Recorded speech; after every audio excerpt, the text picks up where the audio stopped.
Hey, Michael, got a question for you. Hey, Paul, how you doing today? Thanks for having me. Sure, good.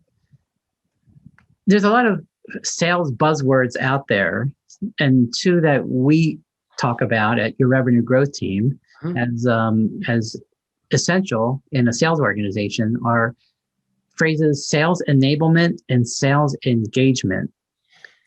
Can you briefly describe the difference between those two, what they are, and why best in class firms need both? Yeah, Paul, great question. And I'm sure there's a lot of people out there today that are asking the exact same question. Why?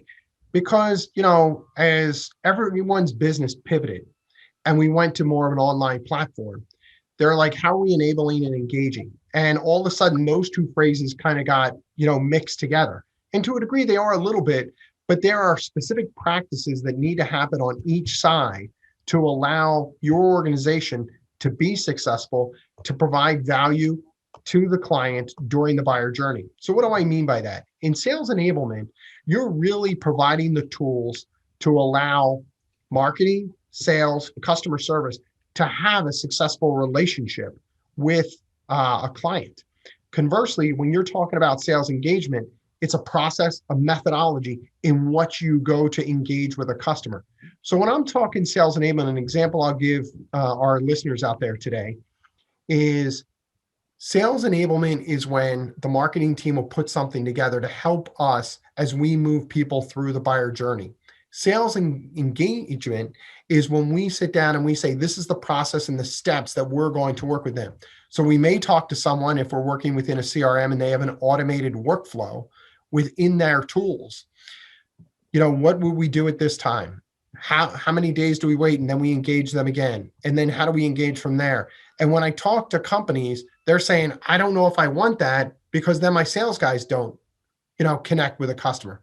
And I said, no, it doesn't need to be that way. If you sit down and you really do it, it's a combination of multiple digital outreach as well as person-to-person outreach. So there's a lot of options in there for both companies. Why do I think it's critical for the success in the future? I've said this before a couple of times. It's critical that you give the right information to engage the client within the buyer journey that gives them value and educates them for them to make the best decision possible. Sales enablement. Now, the other part is, when do you engage them and what tool do you use so that you can provide the value at that right time? And you're making sure that you clearly understand and ask the right questions to really understand pain points and value to them. Hence the sales engagement. Those two working together in one are what's going to provide your clients with the best buyer journey to get the best value, to grow their business and profits for future growth. Yeah, well said.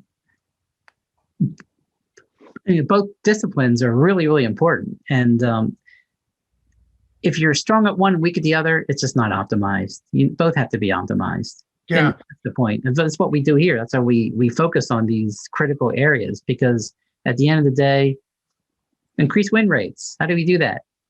It's these little practices that have to be, preached upon to follow, Yeah. engagement, cadence, process, all these kinds of things together. You And get it. that's one of the benefits, Paul, of the revenue growth team. In other words, we have marketing experts and we have sales experts. The marketing experts really help with that enablement piece of the business to really help the sales team do a better job, but also help with, what they want to do and manage that buyer journey. The Yep, sales team, when they're working together, they now have the confidence because they have a toolbox to engage and really get out there. And that's where the revenue growth team coming together as one enables our clients to really grow and accelerate their scaling of their business. for sure. Great.